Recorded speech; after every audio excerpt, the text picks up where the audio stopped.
this requires a great deal of balance. It also will be different for each church with regard to the gifted individuals that are in that church.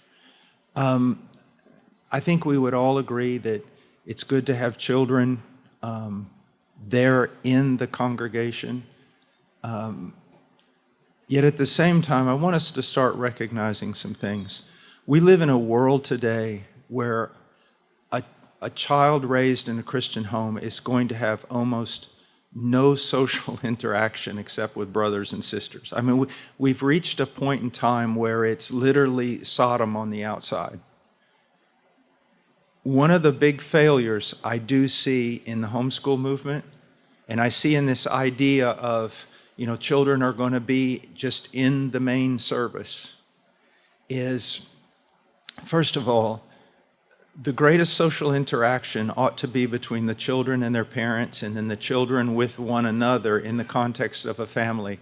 And yet, I think there is a great importance of also building a community within the church and opportunities for children to interact with children. Not that those, the children are becoming the role model for other children. That's not what I'm saying. Keep the family structure.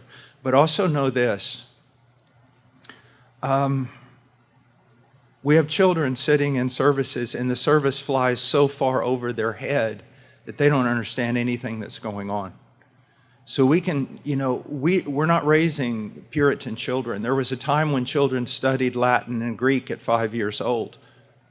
And so we need to be very, very careful. How is the truth being communicated to them? You can say children's church is wrong, and I do disagree with that. You can say a lot of youth group stuff is wrong, and I would agree with you on that. But the question is, you Puritan pastors who oftentimes speak over the heads of even adults because you're so enamored with what you're studying and do not realize that the average person in the pew doesn't have a clue what you're talking about. How are you going to actually communicate truth to that child?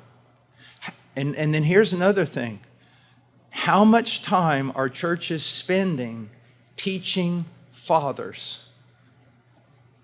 Teaching fathers how to communicate truth to their children? Very little. And so there ought to be classes in which we're saying, not just men, you should disciple your children, but we're going to teach you not one silly little lesson during some prayer breakfast, but we are going to months and months and months invest in you so that you can teach your children.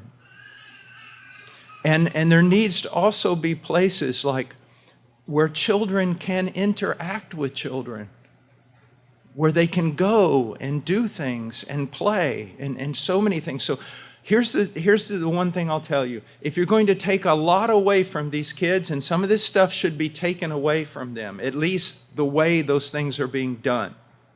But whatever you take away, my question is, what are you going to put in its place? How is your... I'm going to just be honest with you. I'm no longer enamored with much of the language that we use. I'm no longer enamored with so many things. I've been studying, I really don't preach that much. I spend almost all my time taking care of missionaries and solving problems. But I look at pontificating, an hour-long sermon, everyone's proud about it, and I go, you could have said that in 20 minutes. And you could have used a lot different language because they're not reading the same Puritan books you are. Well, I'm preaching the truth. Is anyone understanding you? I mean, you went around in circles so many times that I don't even know if I can follow you, and I read the Puritans every day. I think we need to really sit down and take a look at how much truth is actually being communicated, not just to the children, but to the average man in the pew. I remember one time preaching, and I was preaching about the Great Commission. I was going on and on and on, and afterwards I saw him coming. A man came up to me, and I thought, okay, I need to get ready. I'm going to have to put this guy in a hold because he's going to take a swing at me. He was so angry. And I said, sir, let's just step aside over here. And this is what he said. He goes, you preachers. And I go, what do you mean? He goes, you're talking about all these glorious themes, and all these big words, and all this different stuff. My wife is ready to leave me. My children can't stand me. I got so many problems, and you're up here in glory, and I can't even understand what you're talking about. I think that's a good word. I love theology. How's that theology of yours getting down to those children? You boast about all our children are in the service. Wonderful. And what are they doing?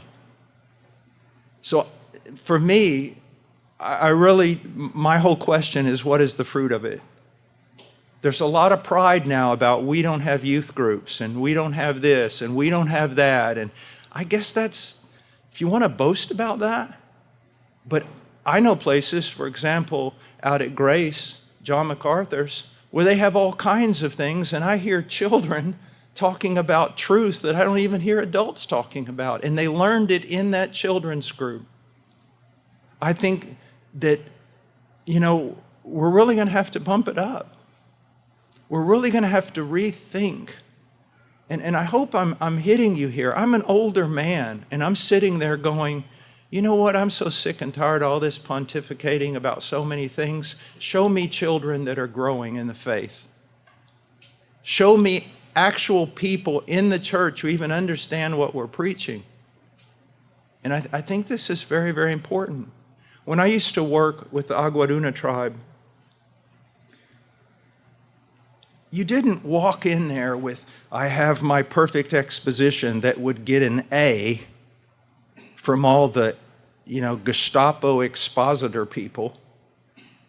You sat there and you watched faces, like Spurgeon said, and you're trying to teach. Just get them to understand the basics of the doctrine of justification. And you come at it this way, and you see confusion on their face. So you come at it another way, and maybe call someone forward and take a towel and say, no, this represents your sin. It came on Christ. Anything to get the truth out, because it's not about just how wonderful your expository ability is, or you sound like a Puritan. You're not preaching to Puritans. How are they being taught? Now, I know I'm rambling, but this thing with children. So they all sit in your service. Wonderful. Go to them and ask them, can you explain to me the doctrine of justification or anything that I just said in this hour-long sermon of mine? And so I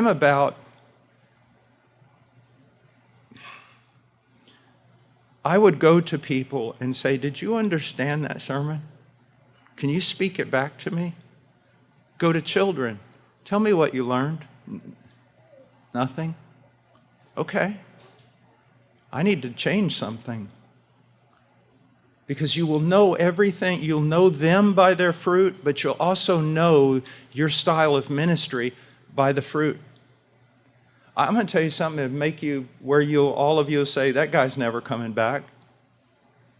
I know right now an Arminian church that doesn't like Calvinism, and yet when I see the instruction of their children in the basic truths of the faith, it outshines at least most of the things I'm aware of.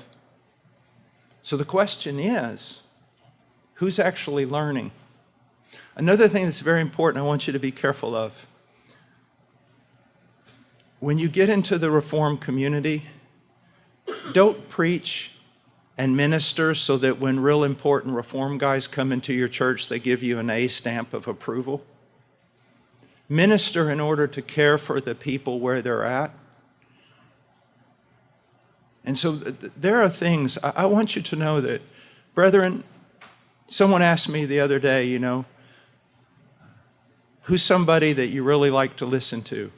And they expected me to say, I said, David Jeremiah. I really like listening to him. I learn a lot. And his attitude and his heart. When I'm in a Reform conference and everybody, they ask all the speakers, who's your favorite preacher in history? And it's all, you've got to say John Calvin, or you've got to say this. I always go, J. Vernon McGee. And when everyone laughs, I go, how dare you? There was more wind and truth blowing through that man's sermons than all of you put together. What I want you to see is this. I am Reformed. I hold to the 1689. But be very careful that you don't fall into this rut where we're comparing ourselves by who's Reformed enough.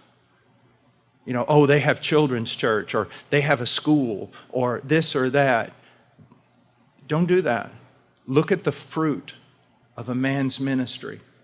Look at the fruit of the church's ministry.